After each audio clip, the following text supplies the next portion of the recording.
여러분도 아시는 것처럼 최근 들어서 이 코로나19의 상징과도 같았던 이 마스크 실내 의무 착용이 해제가 되었습니다. 물론 아직까지 모든 문제들이 다 해결된 게 아니고요. 경우에 따라서 또 사정에 따라서 이 마스크를 착용해야 하는 의무가 아직까지 남아 있어서 이 주의가 필요한 것은 사실입니다. 그러나 분명 그 일상 회복을 위한 걸음은 빨라질 수밖에 없다라고 하는 생각을 하게 됩니다.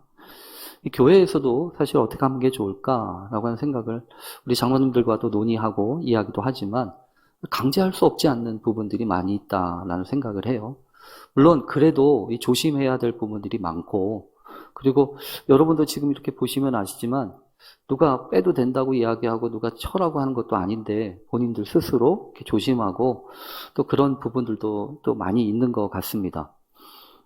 어쩌면 어떤 분들은 또 그렇게 얘기하시는 분도 계신지 모르겠어요. 이미 이 마스크가 옷처럼 돼가지고 이렇게 입고 있는 것이, 쓰고 있는 것이 편하다. 그만큼 많은 부분들이 달라졌다는 얘기죠. 또 이런 부분들이 새롭게 되어지기 위해서는 아마 시간들이 좀 필요할 수도 있을 것 같습니다. 요때 조심해야 합니다. 사실은 이런 때 조심해야 돼요. 왜냐하면 어렵고 힘든 때는요, 큰 일이 안 일어납니다. 왜냐하면 다 조심하니까요. 그런데 뭔가 조금 풀리는 것 같고 조금 나아지는 것 같은 때가 되면 이 경계감이 무너지기도 하고, 그리고 이렇게 저렇게 마음들이 다 분주해지기 시작을 하니까 이게 생각지 못했던 이런저런 일들이 갑자기 막 일어나는 경우들도 많이 있습니다.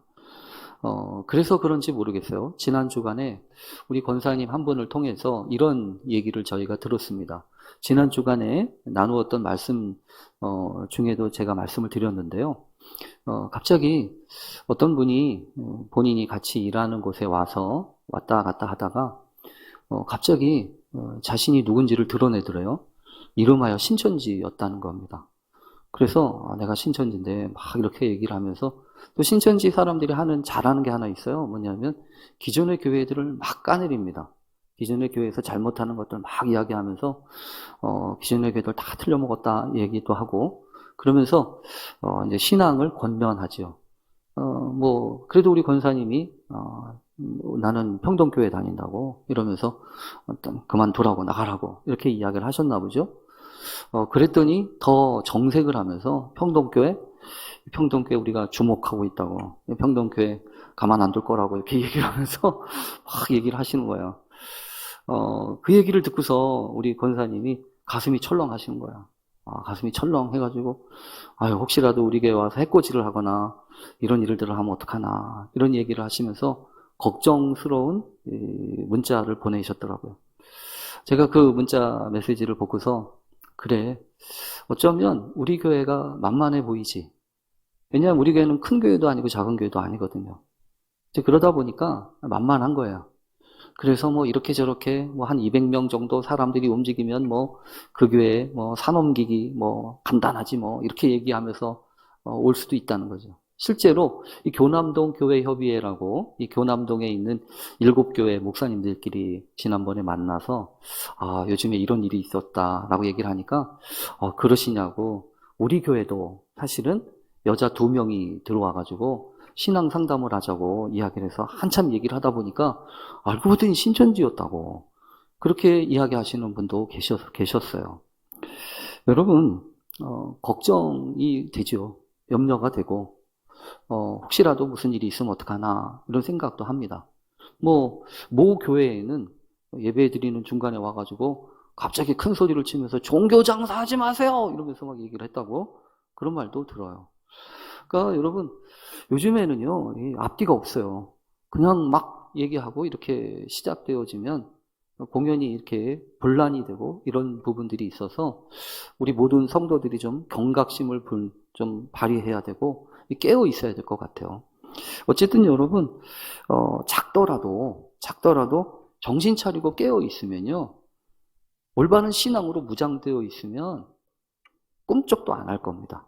근데 아무리 많아도 있잖아요. 아무리 사람들이 많고 뭐라고 크다고 해도 훈련되지 못하고 준비되지 못한다면 그 내면이 흐리물렁 이렇게 물렁물렁하다면 말 한마디에도 흔들흔들하지 않겠습니까?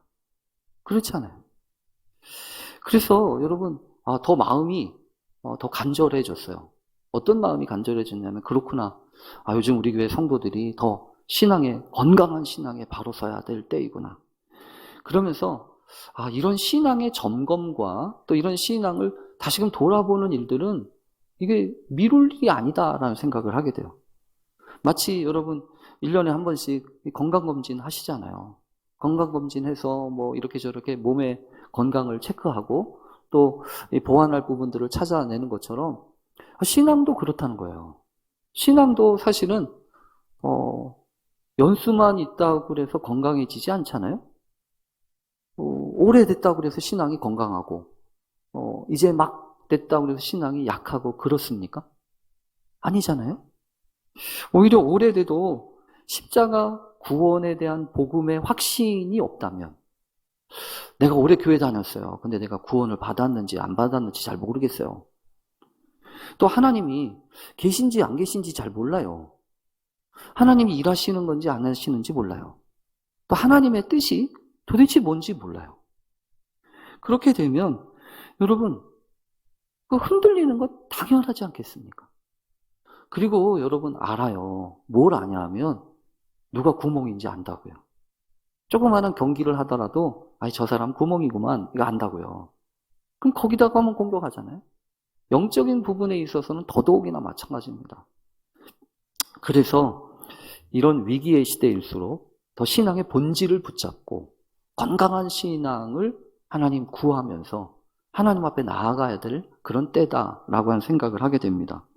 특히 이 코로나 상황이 지나가면서 이 여러 가지 많은 것들이 달라지고 있고 또 아직 새로운 모델이 나와 있지 않기 때문에 어떻게 하나님의 뜻을 이룰 수 있을 것인지 하나님이 어떻게 역사하시는지 우리가 잘 기억하고 주의를 기울이지 않으면 그냥 후딱 지나가는 경우가 너무너무 많기 때문에 여러분 정신 바짝 차려야 될 것 같아요. 어떤 일이든지 여러분 그냥 금방금방 되어지는 게 어디 있습니까? 3년여 동안 이렇게 고생하고 힘들게 어렵게 되었다고 한다면 또 회복되어지는 것도 그렇지 않겠습니까?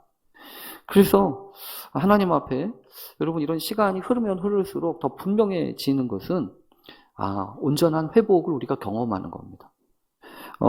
이렇게 일상 회복도 중요하죠. 일상 회복도 중요하잖아요. 일상 회복을 위해서 마스크를 써라, 백신을 맞아라, 이런 얘기를 하면서 회복에 대한 간절함을 간직하고 있지만 실제로 더 중요한 것은 여러분 영적인 신앙의 회복이에요. 신앙의 회복이 있지 않으면 그 모든 것들을 여러분 온전히 누리기가 어렵습니다. 오늘 여러분과 살펴보려고 하는 이 말씀이 바로 그 참된 회복의 길에 대한 특별히 신앙에 있어서의 회복과 관련된 중요한 말씀을 우리에게 주시고 있습니다. 지난주에 말씀을 드린 것처럼 이 사무엘서 이렇게 쭉 읽어가고 있습니다. 매일같이 말씀 묵상을 하기 때문에 여러분 이 생명의 삶 잘 기억하시고 한번 좀 이렇게 찾아보시면 좋겠어요. 또 어떤 분들은 이거 책이라 어려워요 이렇게 얘기하실 수도 있는데 한 번쯤 하나님의 말씀을 잘 읽다 보면 그 말씀을 통해서 우리에게 주시는 하나님의 음성과 또 그 분명하신 하나님의 뜻을 깨닫게 되고 발견하게 되는 그런 귀한 은혜가 있게 될 줄로 믿습니다. 먼저 오늘 성경 본문은요, 갑자기 이제 1장 하다가 7장이 됐으니까 그 사건들이 쭉 있죠. 그 사건 중에 중요한 사건이 이 배경이 되고 있습니다. 뭐냐 하면 이 우여곡절 끝에 이 뺏겼던 이 언약궤가 다시 돌아왔다고 하는 사건입니다. 이 언약궤라고 하는 것은 아마 여러분 신앙생활을 하신 분들은 다 들어보셨을 겁니다. 이 법궤라고 그래서 예전에 무슨 인디아나 존스에서 나오는 영화에서 법궤, 이 지성소에 있던 법궤 얘기 막 그거 찾아다니는 영화도 있지 않았습니까? 왜 그러냐 하면 그 언약궤, 이 법궤라고 하는 것은 상당히 중요한 장치입니다. 어떤 면에서 중요한 장치냐면 하나님이 우리와 함께 하신다고 하는 것을 상징해주는 중요한 장치가 바로 이 언약궤, 법궤였기 때문에 그렇습니다. 이스라엘 백성들이 출애굽을 하면서 이 출애굽 신앙으로 무장하고 그 신앙의 경험을 할 때 하나님이 그 백성들을 노예 생활에서 내 백성, 거룩한 백성이 되게 만들게 하시면서 하나님이 특별한 장치들을 여러 가지를 가르쳐 주셨습니다. 그 중에 한 가지가 십계명, 이 말씀이죠. 이 말씀을 통해서 하나님의 말씀을 따라 거룩한 백성이 되라고 하는 이야기들을 그 백성들께 가르쳐 주셨고요. 또 그것을 이스라엘 백성들이 잊지 말라고 그 언약궤를 두 돌판에 새겨서 주시지 않습니까? 그리고 그뿐만이 아니라 성막이라고 하는 장치를 만들어 놓으셔서 이 이스라엘 백성들이 그 성막을 중심으로 저기를 이렇게 진도 만들고 또 움직이게 하셨죠. 근데 그 성막의 제일 중요한 부분, 가장 중요한 그 지성소, 가장 거룩한 곳에 놓여져 있던 것이 이 언약궤입니다. 이 언약궤는 조각목으로 만들어져서 사실은요, 이 괴짝이나 이런 거 비슷해요. 상자지요. 크기는 이 길이가 약 115kg, 115cm, 이렇게 작은 아이 정도 되고요. 115니까 1m 조금 넘은 겁니다. 그 다음에 이 폭은, 그리고 높이는 68cm 보통 이렇게 얘기해요. 그러니까 이제 젊은 그 아이, 갓난 아이 정도 되겠죠. 이제 그러다 보니까 그 안에 이렇게 상자처럼 돼 있어서 4개의 이 정방향으로 이렇게 되어 있습니다. 그리고 특징이 하나 있는데 여기서 기억할 거는 2가지예요. 하나는 뭐냐면 이게 딱 고정되어 있지 않다는 겁니다. 양쪽 끝에 고리들이 있어가지고 그 고리에 나무를 껴가지고 이렇게 메고 다닐 수 있도록 했습니다. 왜냐하면 그 성막이라고 하는 데가 한 곳에 딱 정해져 있는 성전이 아니잖아요. 이스라엘 백성이 움직이는 대로 같이 따라가면서 같이 텐트처럼 쳤다 풀렀다 하는 것이 성막이기 때문에 이 움직이기 위해서 그렇게 만들어 놓았다는 겁니다. 그리고 그것에는 무엇보다 중요한 것은 뚜껑이에요. 언약궤의 뚜껑이 있는데 그 뚜껑은 보통 순금으로 만들어져 있다고 합니다. 그래서 순금으로 만들어서 이 그룹이라고 하는 이 천사들의 형상을 이렇게 양쪽 끝에다 이렇게 놓고 그 새 날개를 가지고 있는 천사가 이렇게 보면서 이렇게 모아져 있는 형태라고 하는 거죠. 그러니까 이 가운데 공간이 아주 중요해요. 이 공간을 보통은 하나님이 우리와 만나는 장소라고 이야기합니다. 그래서 하나님이 내가 너희를 만날 것이다 라고 이야기하실 때 구약의 표현은 바로 거기서 만나겠다고 하는 얘기입니다. 그래서 그곳이 어떤 곳이냐면 속죄소라고 얘기해요. 속죄소. 우리의 모든 죄를 씻어주시는 그곳이 바로 이 법궤의 언약궤, 법궤의 뚜껑, 그리고 시은좌라고 얘기해서 은혜를 베풀어 주시는 곳, 그곳이 바로 이 법궤와 관련되어 있는 얘기입니다. 그러니까 이스라엘 백성들은요, 이 법궤라고 하는 걸 상당히 중요하게 여겼어요. 그래서 여러분 요단강을 건널 때도 이스라엘 백성들이 앞장서서 갔던 것은 이 언약궤 법궤를 진 제사장들입니다. 제사장들이 이 법궤를 메고 저벅저벅 걸어가서 그곳에 딱 발을 내밀면 요단강이 쫙 갈라지고 이 백성들이 지나가기까지 그곳에서 법궤를 짊어지고 있었던 제사장들이 그곳을 딱 버티고 섰다가 마지막에 나올 때 이제 이 물이 닫히게 됐다는 이야기가 있어요. 그리고 그뿐만이 아닙니다. 이 여리고성을 돌 때도 사실은요, 맨 앞장서서 이 길을 인도했던 사람들이 누구냐? 언약궤를 맨 제사장들이에요. 언약궤를 맨 사람들이 맨 앞을 이렇게 돌기도 하면서 앞장 세웠던 거죠. 왜냐하면 하나님이 우리와 함께 하신다는 상징이었으니까. 그 정도로 사실은 언약궤가 상당히 그들의 신앙엔 중요했던 겁니다. 근데 왜 도대체 그 신앙의 중요한 상징물이라고 하는 것이 블레셋한테 뺏겼을까요? 여러분, 그것도 이야기가 있어요. 이 블레셋이라고 하는 사람들과 전쟁을 하다가 자꾸 지니까, 이스라엘 사람들이 자꾸 지니까요, 이스라엘 사람들이 한 가지 생각을 한 거예요. 무슨 생각을 한 거냐면, 야, 우리가 자꾸 지니까 이거 못 이기겠다. 그러니까 저 실로에 있는 언약궤 가져다가 우리 전쟁판 앞세워서 우리가 하면은 이길 것 같으니까 그렇게 생각했다는 거죠. 그래서 여러분, 그 언약궤를 허둥지둥 가져옵니다. 블레셋 사람들과 싸우다가. 그런데 여러분, 이길 줄 알았던 그 싸움에서 완전히 참패를 합니다. 얼마나 참패를 하냐면 그 이전보다 훨씬 더 많은 사람들이 죽어나갈 뿐만 아니라 정말로 창피한 것은 그 언약궤마저 뺏겨버린 거예요. 언약궤마저 블레셋 사람들한테 뺏겼다고요. 여러분, 이런 창피가 어디 있어요?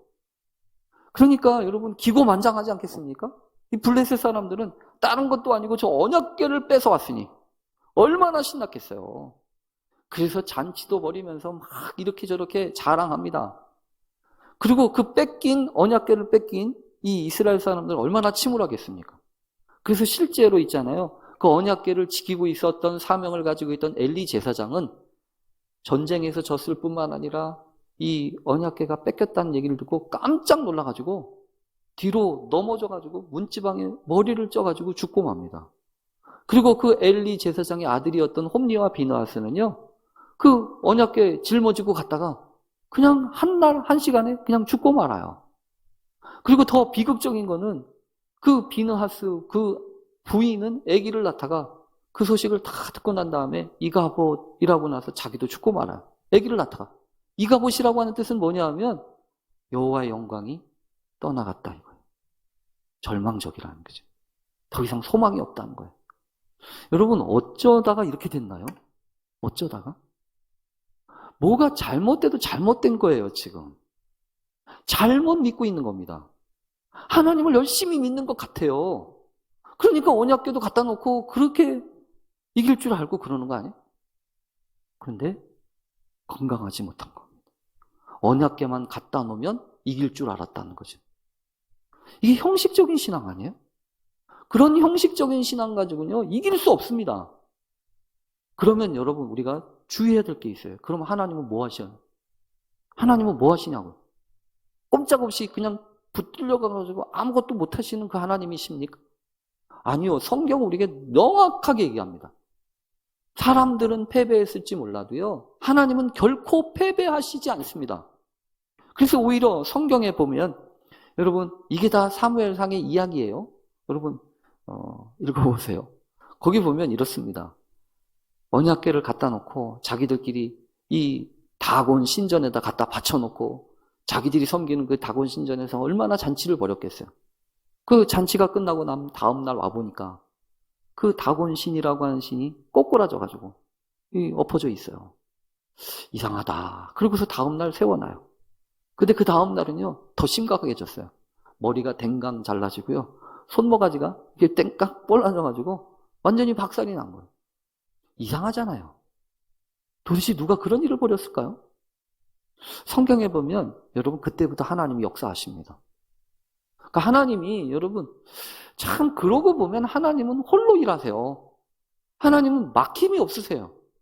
그 포로로 끌려갔던 것처럼 붙잡혀갔던 그 블레셋 사람들 그곳에서 하나님이 역사하십니다.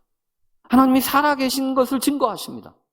누가 도와주지도 않았는데 결국 여러분 7개월 만에 이 블레셋 사람들이 손을 듭니다. 이거 안 되겠다. 이거 공연한 거 가져왔다. 근데 이거를 뽀셀 수도 없고 이거 어떡하냐 이거. 그래서 자기들끼리 논의합니다. 자기들끼리 논의해가지고요 이런 결론을 내려요. 아무래도 이거 돌려줘야 될 것 같아. 돌려주는데 그냥 돌려주기는 그러니까 한번 시험이나 해보자. 그래서 여러분들이 잘 아는 유명한 그 베세메스로 가는 암소 2마리 얘기가 나오는 거죠. 암소, 송아지가 젖 먹이는 그 암소 있잖아요. 젖 먹이는 그 암소들은요 본능에 충실한 거예요. 다른 것보다 본능이 있잖아요. 젖 먹이들 송아지를 당연히 여러분 가지 않겠어요?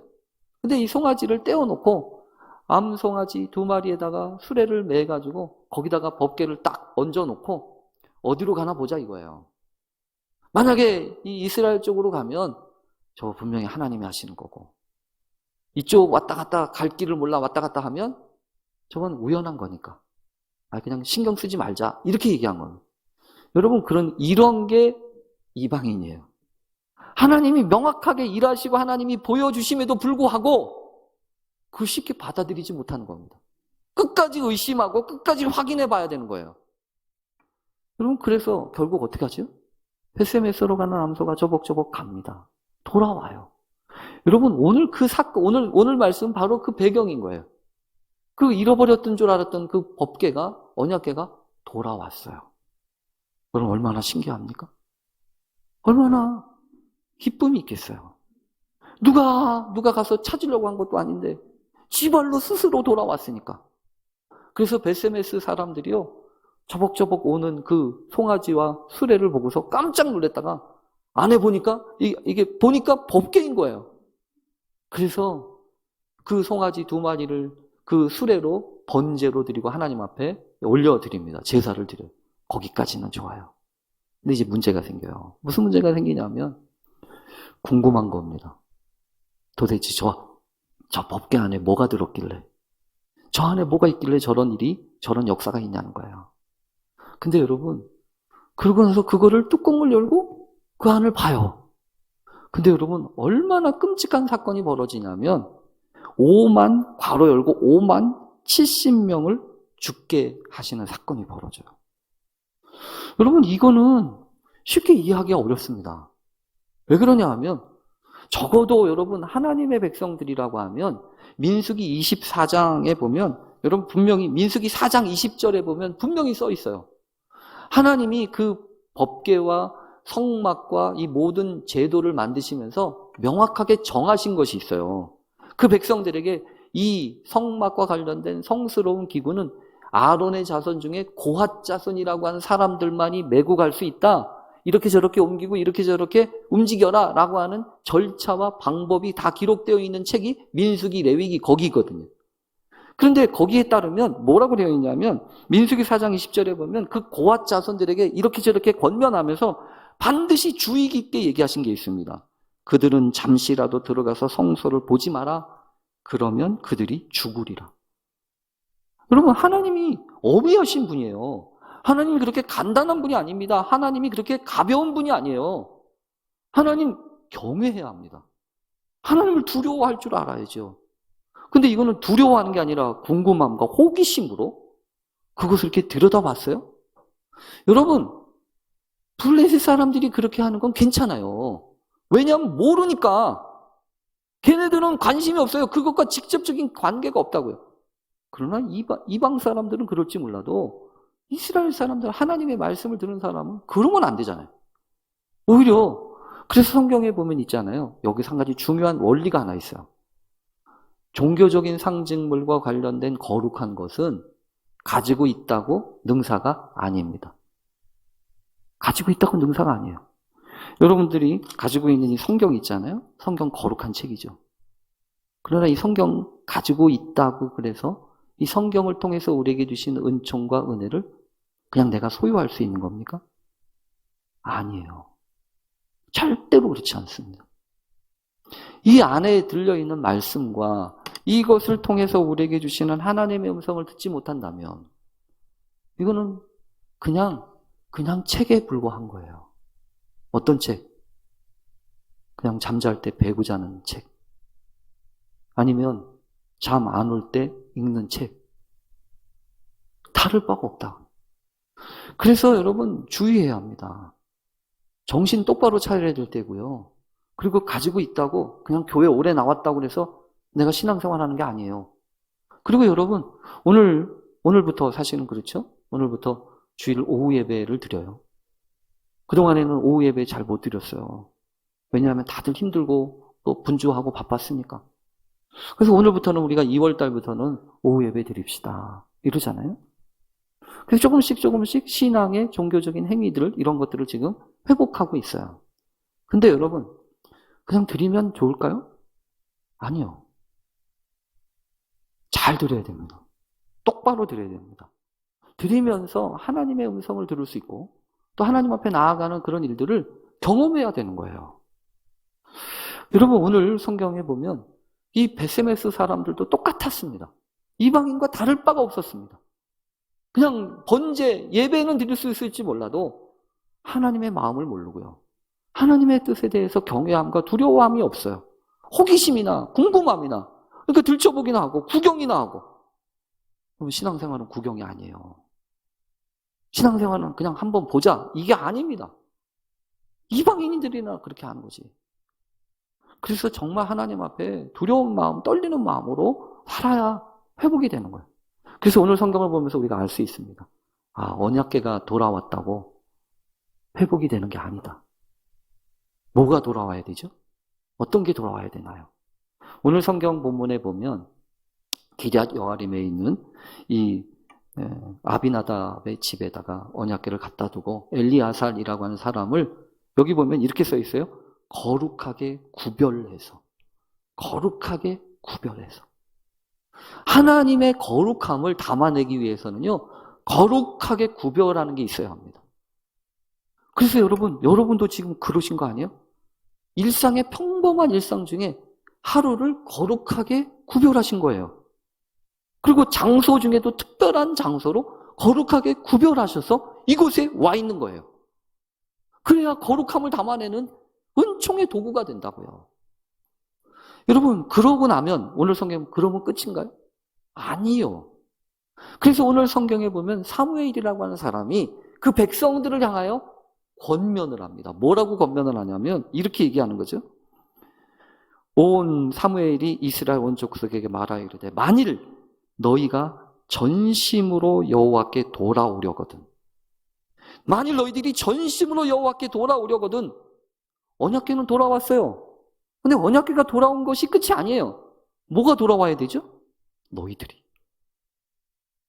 한 사람 한 사람의 마음들이 하나님께 돌아와야 된다는 거예요. 그래야 신앙의 회복이 있다는 겁니다. 그래서 전심으로 하나님께 돌아오려면 이 돌아오다라고 하는 단어, 슈브라고 하는 단어는 돌아오다, 회복하다 두 가지 뜻이 있어요. 그래서 오늘 본문을 참된 회복의 길로 잡은 거예요. 그런데 여러분, 그렇게 돌아오려면 어떻게 해야 된다는 거예요? 사무엘이 가르쳐 줍니다. 어떻게 돌아와야 되는지. 그래서 오늘 본문은요, 오늘 우리들에게 상당히 중요한 본문인 거예요. 돌아와야 되는데, 회복해야 되는데, 어떻게 회복해야 되냐는 거죠. 첫 번째 오늘 성경에 보면 이렇습니다. 이방 신들과 아스타롯을 너희 중에서 제거하고. 끔찍한 얘기예요. 무슨 소리냐면 너희 안에 하나님이 아닌 다른 신을 섬기는 마음, 이것들이 가득하고 있다는 거죠. 막 짬뽕이 돼 있다는 거예요. 실제로 여러분 오늘날 위기가 있습니다. 어떤 위기가 있냐면 하나님의 이름, 예수님의 이름만 가지고 부족하다고 느끼는 것 같아요.